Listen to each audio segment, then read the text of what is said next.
December 17th, 2025. The sun rises over the South China Sea, but the calm is shattered by a chilling report. 19 Chinese vessels have appeared overnight, swarming Scarborough Shoal in a calculated show of force. In Manila, alarms blare and phones ring off the hook. The Philippine Coast Guard sounds a desperate warning.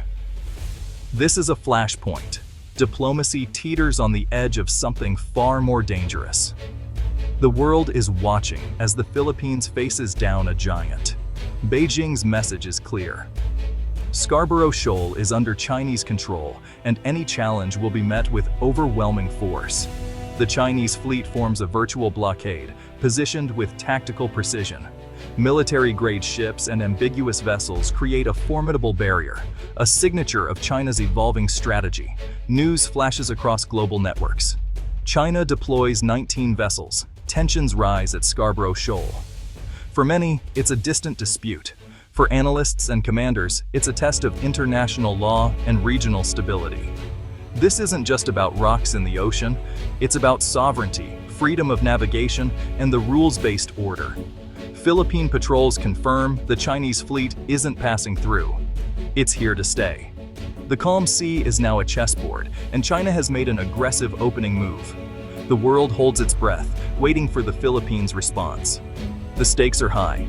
Will the rules-based order hold, or will power rewrite the map? The Philippines must respond, shining a light on this bold maneuver. The question is simple, yet terrifying. What happens next? The day of reckoning has begun.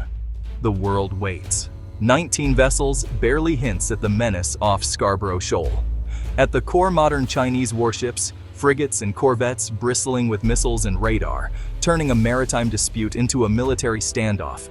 Encircling them, massive China Coast Guard cutters, some converted from naval ships, armed with water cannons and built to intimidate. These ships harass and block, creating a buffer of plausible deniability for the Navy lurking nearby. The third layer, the Maritime militia, ostensibly fishing boats, but actually state-sponsored swarms that obstruct and overwhelm. These little blue men blur the line between civilian and military, flooding the zone without firing a shot. Together, Navy, Coast Guard, and militia form a flexible, three-tiered force. China can escalate or de-escalate at will, using each layer as needed. The deployment of all three branches is a deliberate, overwhelming show of force. It's a message. China can and will control these waters. The Philippines faces not just ships, but a sophisticated strategy of intimidation. The world sees the blueprint for modern maritime coercion. Scarborough Shoal, Panatag to Filipinos, Huangyandao to the Chinese, lies well within the Philippines' exclusive economic zone. International law is clear. A 2016 tribunal ruled the shoal belongs within the Philippines' EEZ, and China's sweeping claims are invalid. For generations, Filipino fishermen have relied on these rich waters for their livelihoods. China's rejection of the ruling is an attack on international law itself. Strategically, the shoal is a dagger at the Philippines' heart. If militarized, it would complete China's triangle of bases, threatening Manila and controlling vital trade routes. Economically, losing access devastates coastal communities, robbing families of food and income. The shoal is more than territory. It's tradition, sustenance, and national pride. Its seizure is a blow to the Philippines' soul. China's actions at Scarborough Shoal are hybrid warfare in action. The Navy looms as the iron fist, deterring escalation. The Coast Guard does the dirty work, blocking, ramming, firing water cannons, framed as law enforcement. The Maritime militia swarms, forming blockades and harassing under the guise of fishing. This three-headed strategy creates deliberate ambiguity. Is it a police action or military aggression? The militia's civilian disguise complicates any response, giving China propaganda leverage. The interplay lets China calibrate pressure, always staying just below the threshold of open conflict. It's a strategy of winning without fighting, changing facts on the water through relentless pressure. Scarborough Shoal is the perfect showcase of this doctrine. The world must recognize the sophistication and danger of this approach. Scarborough Shoal is just one chapter in China's campaign to dominate the South China Sea. The same tactics, militia swarms, aggressive coast guard, naval muscle, have been used at Mischief Reef, Second Thomas Shoal, and beyond. Japan, Vietnam, Indonesia, Malaysia, and Brunei have all faced similar incursions. China's strategy used overwhelming, quasi-military force to establish control, wearing down smaller states. Each act of coercion normalizes its presence and strengthens its claims. It's annexation by 1,000 cuts, slow, relentless, and hard to counter. The South China Sea is a global commons, not a Chinese lake. The world's response at Scarborough will set the tone for the entire region. Behind the headlines, the crisis has a human face. The Filipino fisherman blocked from his ancestral waters. For coastal families, the shoal is their livelihood, their farm, their bank, their future.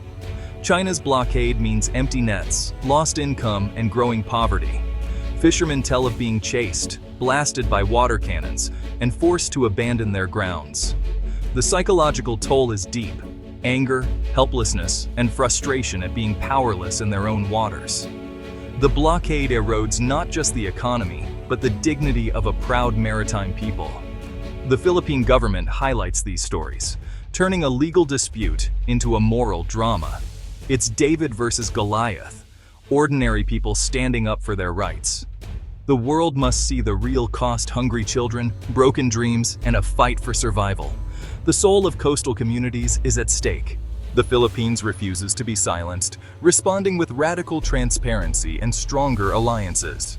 Cameras now accompany patrols, documenting every act of Chinese aggression and sharing it with the world. Journalists are embedded, stripping Beijing of plausible deniability. Information becomes a weapon, rallying global condemnation. The second pillar revitalized alliances, especially with the United States. The Mutual Defense Treaty now explicitly covers attacks on Philippine vessels in the South China Sea. Joint patrols and exercises with allies send a clear signal aggression will not go unanswered. Manila leverages law, public opinion, and collective security to counter China's power. The deployment of 19 vessels is a test of this strategy. The Philippines stands firm, armed with truth and friendship. China's playbook is gray zone warfare, coercion that stops just short of war. Coast Guard and militia blur the line between civilian and military, creating confusion and hesitation. The escalation ladder is carefully managed. Militia swarm, Coast Guard escalates, Navy looms. The 19-vessel deployment is a clear signal of heightened intent. China aims to establish de facto control through persistence, hoping the world will accept a new status quo. It's a strategy of cabbage wrapping, layering ships until the objective is isolated. The challenge: how to respond without falling into China's trap of escalation. Effective pushback requires public exposure, legal action, economic measures, and unified alliances. The standoff at Scarborough is the front line of this 21st century contest. The world must adapt to meet this new kind of aggression. Scarborough Shoal is more than a regional dispute. It's a test of the global order. If China can ignore international law and seize territory with impunity, the rules-based system collapses. The South China Sea is a vital artery for global trade. 1/3 of shipping passes through these waters. Chinese control would give Beijing leverage over the world economy. The 2016 tribunal ruling was a victory for law. China's defiance is a challenge to every nation that values stability. Allowing aggression to go unchecked sets a dangerous precedent for the world. The question: will the world stand with the Philippines or look away? The future of the Indo-Pacific and global security hangs in the balance. Will the region be ruled by law or by force? The 19 vessels at Scarborough are a challenge to a free and open Indo-Pacific. The time for action is now.